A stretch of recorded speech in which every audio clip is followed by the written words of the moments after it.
YouTube. We back. I guess. Oh, this is first thing first. Okay, so first thing first, they talking about Ryan Tannehill, Malik Willis. Da. I don't really know what they got. They talking about shortest leash in the NFL this year. I don't get.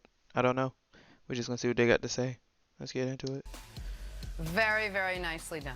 I don't really know what they talking good about. stuff, Wilds. We got to run the no huddle now. Back to football. NFL preseason. He was action 6'11", last 107, night. 38. Ravens hosting the Titans in Baltimore. Tennessee it was rookie cool, I guess. quarterback Malik Willis getting the start, getting the chatter this morning. 107 yards passing, added 38 on the ground. Nick, what was your biggest takeaway from Willis's debut? Oh, my biggest takeaway was twofold. First of all, Greg, This guy. if you're a Giants or a Seahawks fan this morning, I hope you didn't watch that game and know your team passed on this guy 4 times. Now, I understand he didn't play that good. The top 15 pick in the first round like both those teams had on Malik Willis. Once he falls out of round 1, were you thinking about drafting him? And once he falls out of round 2, how you didn't take him for either one of these teams, it's unbelievable, but that's secondary to this. The Tennessee Titans have what I believe to be an emotional deficit this year, and that is all other 52 guys on the team have in the back of their head how last season ended and how the season before that ended. Playoff games they should have won that they lost because their quarterback not only couldn't get it done, threw crucial interceptions at the worst points of the game possible. After having the lead in the first game, this game they never got the lead because he threw a pick on the very first play of the game, and then a pick on the last offensive play of the game. So what do I say? What am I saying here? I think his leash has to be super short, Greg. I don't think the Titans, no matter who their quarterback is, are a Super Bowl contender this year. I think they'll be lucky to make the playoffs this year. Yeah, I think me too. obviously Tannehill is not going to be there next year when you can finally get off that contract they signed him to. So I would build out Malik Willis packages, bless you, right now, and I would be ready if the season starts going awry or if Tannehill starts struggling to go to Malik Willis early and let him have his growing pains this year rather than next year.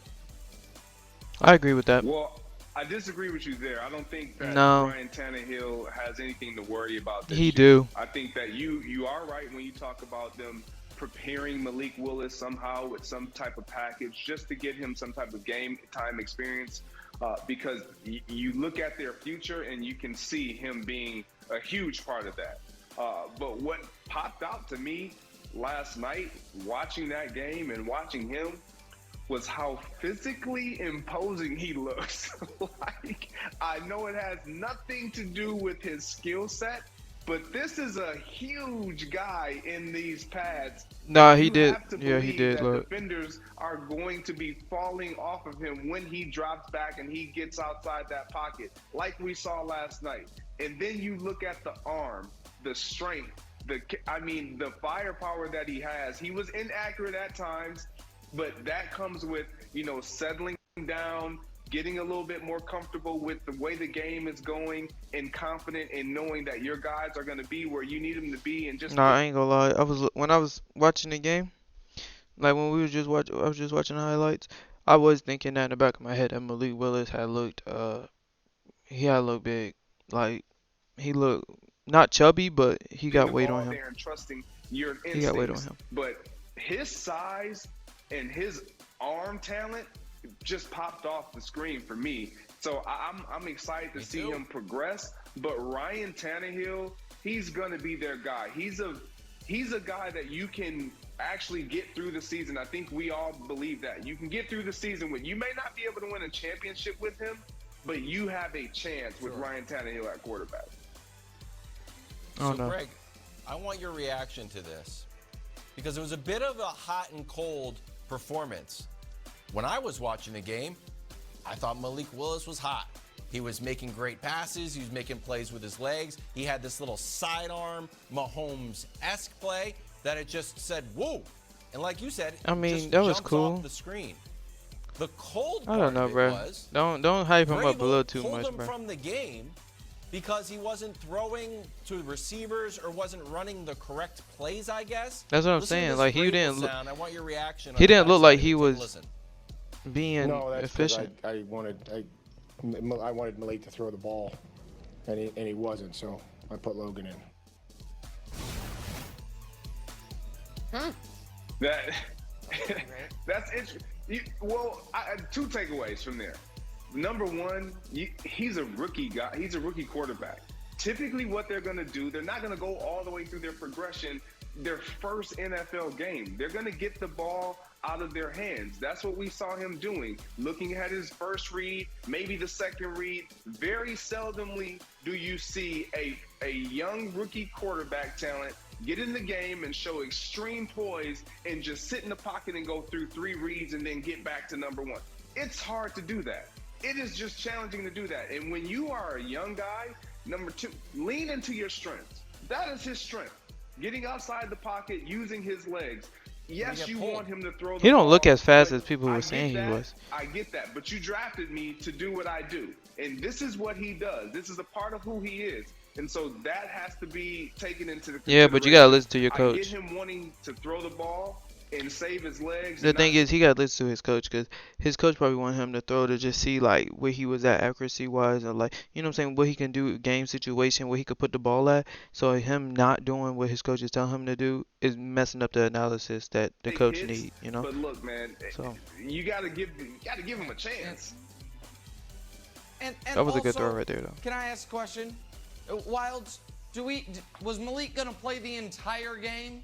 He Like, should have. that's a little misleading by Vrabel, I think. I think Malik Willis was going to get pulled in short order anyway, and he did it maybe a little earlier. Why? Because I'm sure he was drilling on him, hey man, we know you can run. These games don't count, so work on, your progressions, work on your throws. That's what we want to see. But I can only imagine how hard that is. Like when you've got live bullets flying at you and you know that you can run past guys. He did score a touchdown on one of those plays. The play he got pulled on, it was a positive gain. Yes, this would not be sustainable, Wilds, for the, if this is the only way he would be able to play. But he went to Liberty, and this was his first preseason game. So I think you would imagine some helter-skelter stuff. And I think Vrabel's kind of... Remember Vrabel last year with the whole thing with Julio? Vrabel likes to remind everyone, I'm Mike Vrabel. I'm a tough guy. I'll stomp on your ball. He likes doing that stuff. Oh, what he say to really Julio? Good coach. I like Vrabel, but there is an element of... I don't know what he said to Julio. He's doing his own machismo thing. You're going to listen to me. We're going to do this or I'll pull your ass out of the game. I get that. That's who Vrabel is, but I don't think it's that big of a deal. Little Belichick-esque. Little Belichick-esque. Maybe next Patriots. Vrabel's a little more physically imposing than Bill Belichick. A little bit more of a specimen, Jenna, than Belichick is. I disagree. Hey, the other side of this game, the Ravens walked away with the win. Usually we don't put too much weight into preseason results, but the Ravens have now won an NFL record 21 straight preseason games. Oh, wow. Wilds, is the Ravens' preseason dominance something or nothing? It's got to be something. And the rational argument is, you know what? They draft well. They have good training camps. They've got a very deep roster, which we can see that helped them last year when several guys went down and they were still competitive throughout the year. The other take, Greg, is for a team that hasn't lost a preseason game since 2015, they straight up care about winning these games more than any other team. And frankly, I like it. They come out of the gate strong. Their September record is 14-6. And I just like it. You're keeping score. You got pads on. There's referees there. I'm surprised more teams don't go out and follow the Ravens' lead and say, you know what? We want to win. Because it seems like, we want to work on stuff, but it feels like the Ravens are the only team that are straight up trying to win. Do you like this philosophy? Well, I do, and I think it does matter when you think about the Baltimore Ravens and how they win a lot of their games, even in the regular season. Mm-hmm. They go through a lot of players.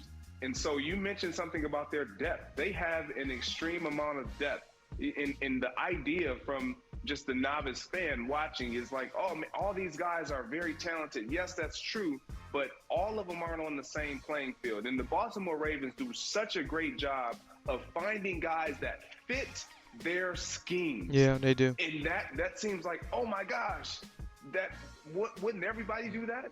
Yeah, sometimes you just have bodies and you got players that you got to go through to and you got to put in. But they take this serious. And I think I'll say this, Nick, really quick. When I was in Green Bay, my first year, I led the preseason in yards. My second year, James Jones comes in. He leads the preseason in receiving yards. The following year, Jordy Nelson comes in. He leads the preseason in yards. It became this standard that we wanted to be the team that had the receiver that led in yards in the preseason. It didn't count for anything, but it became important to us. That's the Baltimore Ravens right now. It's important to them. Yeah, it's they want to win. Like, we win these games because we care, and we have the better overall team. Yeah, you know what they say, good teams win, great teams cover. Not just 21-0 straight up, 18-2-1 against the spread Wild. That's plus 15.8 units. You can retire I don't know what he's talking about on now. that. The only streak longer than the Ravens' preseason winning streak is the Chiefs' regular season winning streak against the Denver Broncos, which also dates back to 2015. But, oh, yeah, the Broncos are going to win the division. Sure, keep believing that, America.